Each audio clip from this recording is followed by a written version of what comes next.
जय श्री राम दोस्तों आज आपके सामने हम लोग एक बहुत ही अच्छी कथा लेकर आए हैं। आज की कथा है तीन पैर। आइए कथा श्रवण करें। दोस्तों, एक बार सदाशिव के परम भक्त भृंगी ऋषि कैलाश पर अपने आराध्य की परिक्रमा करने पहुंचे। सदैव की तरह महादेव के बाईं जंघा पर आदिशक्ति जगदम्बा विराजमान थी। महादेव समाधि में थे और जगदम्बा चैतन्य थी। जगदम्बा के नेत्र खुले थे। भृंगी तो आए थे शिवजी की परिक्रमा करने। शिवजी तो ध्यान मग्न थे। शिव प्रेम में भृंगी मतवाले हो रहे थे। वह सिर्फ शिवजी की परिक्रमा करना चाहते थे, क्योंकि ब्रह्मचर्य की उनकी परिभाषा अलग थी। पर क्या करें, पार्वती जी तो शिवजी के वामांग में विराजमान हैं। भृंगी अपना उतावलापन रोक नहीं पाए। साहस इतना बढ़ गया कि उन्होंने जगदम्बा से अनुरोध कर दिया कि वह शिवजी से अलग होकर बैठे, ताकि मैं शिवजी की परिक्रमा कर सकूं। जगदम्बा समझ गई कि यह है तो तपस्वी, लेकिन इसे ज्ञान नहीं हुआ है, अभी इसका ज्ञान अधूरा है। इसलिए उन्होंने भृंगी की बात को अनसुना कर दिया। भृंगी तो हठ में थे, कुछ भी सुनने समझने को तैयार ही नहीं। फिर से माता पार्वती से कहा कि आप कुछ देर के लिए हट जाएं, मैं परिक्रमा कर लूं। मां पार्वती ने इस पर आपत्ति जताई और कहा कि अनुचित बात बंद करो। जगदम्बा महादेव की शक्ति हैं, वह सदाशिव से पृथक होने को कैसे तैयार होती। माता ने भृंगी को कई तरह से समझाया, प्रकृति और पुरुष के संबंधों की व्याख्या की, वेदों का उदाहरण दिया, परंतु भृंगी भी वैसे ही हठी। हठी की बुद्धि तो वैसे भी आधी हो जाती है। माता द्वारा दिए गए उपदेश उनके विवेक में उतरे ही नहीं। उनकी बुद्धि सृष्टि के इस रहस्य को समझने के लिए तैयार ही नहीं हुई। उन्होंने सिर्फ शिव की परिक्रमा करने की ठान रखी थी। माता ने सोचा, इस अज्ञानी को कुछ भी समझाने का लाभ नहीं, इसे अनदेखा ही कर देना चाहिए। माता शिवजी से अलग ना हुई। भृंगी ने भी हठ ही पाल रखा था। अपने मन के करने के लिए एक योजना बना ली। भृंगी ने सर्प का रूप धारण किया और शिवजी की परिक्रमा करने लगे। सरकते हुए वह जगदम्बा और महादेव के बीच से निकलने का यत्न करने लगे।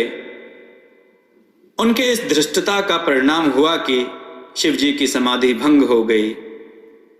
उन्होंने समझ लिया कि मूर्ख जगदम्बा को मेरे वाम अंग पर देखकर विचलित है, वह दोनों में भेद कर रहा है। इसे सांकेतिक रूप से समझाने के लिए शिवजी ने तत्काल अर्धनारीश्वर रूप धारण कर लिया। जगदम्बा अब उन्हीं में विलीन हो गई थी। शिवजी दाहिने भाग से पुरुष रूप में और बाएं भाग से स्त्री रूप में दिखने लगे। अब तो भृंगी की योजना पर पानी फिरने लगा। हठी का हठ तो भगवान से भी ऊपर जाने लगा। भृंगी ने इतने पर ही हिम्मत नहीं हारी। उन्हें तो बस शिवजी की ही परिक्रमा करनी थी। अपनी जिद पूरी करने के लिए एक और मूर्खतापूर्ण प्रयास किया। अब भृंगी ने चूहे का रूप धारण कर लिया। चूहे के रूप में प्रभु के अर्धनारेश्वर रूप को कुतरकर एक दूसरे से अलग करने की कोशिश में जुट गए। अब यह तो अति थी। शिव भक्त भृंगी की धृष्टता को लगातार सहन करती आ रही जगदम्बा का धैर्य चूक गया। उन्होंने भृंगी को श्राप दिया, हे भृंगी, तू सृष्टि के आदि नियमों का उल्लंघन कर रहा है। यदि तू मातृशक्ति का सम्मान करने में अपनी हेठी समझता है, तो अभी इसी समय तेरे शरीर से तेरी माता का अंश अलग हो जाएगा। यह श्राप सुनकर स्वयं महादेव भी व्याकुल हो उठे। भृंगी की बुद्धि भले ही हार गई थी, पर महादेव जानते थे कि इस श्राप का मतलब कितना गंभीर है। शारीरिक विज्ञान की तंत्रोक्त व्याख्या के मुताबिक इंसान के शरीर में हड्डियां और पेशियां पिता से मिलती हैं, जबकि रक्त और मांस माता के अंश से प्राप्त होता है।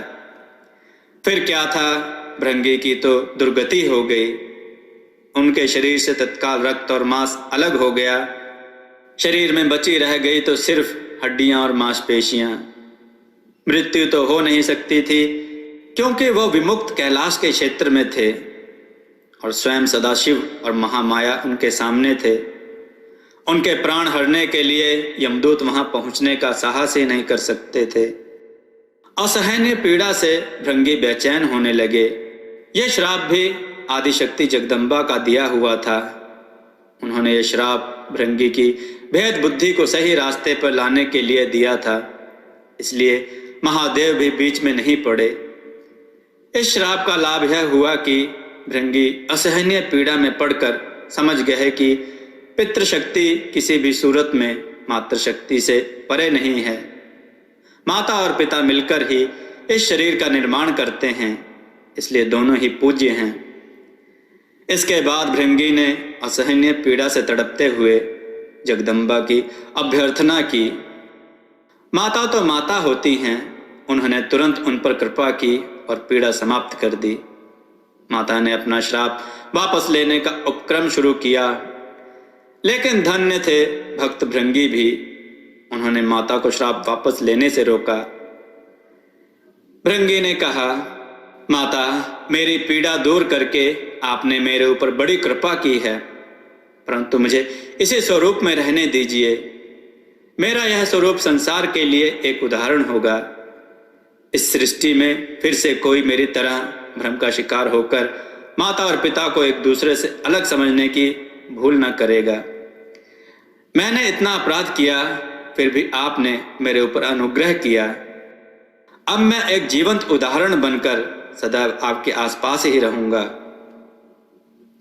भक्त की यह बात सुनकर महादेव और जगदम्बा दोनों पुलकित हो गए।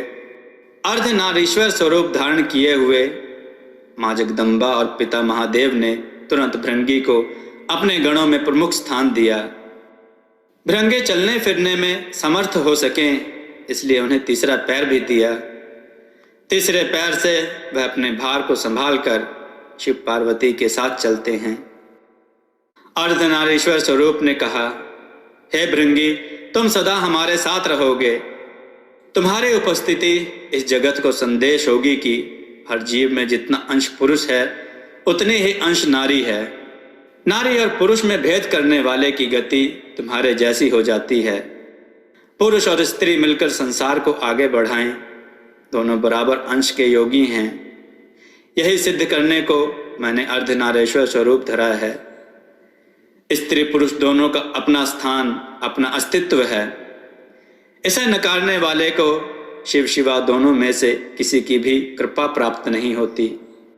वह जीव मृत्यु लोक में सदा शिव शिवा की कृपा के लिए तरसता ही विदा हो जाएगा। भृंगी को वो पद प्राप्त हुआ जिसे हासिल करने के लिए इंद्रादि बड़े बड़े देवता भी लालायित रहते हैं। संसार को मैथुनी सृष्टि की व्यवस्था शिवजी ने दी है।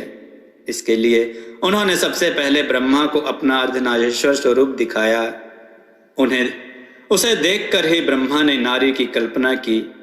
नारी और पुरुष के संयोग से सृष्टि रचना की व्यवस्था दी, अर्थात नर नारी मिलकर सूक्ष्म ब्रह्मा की तरह सृष्टिकर्ता हो जाते हैं।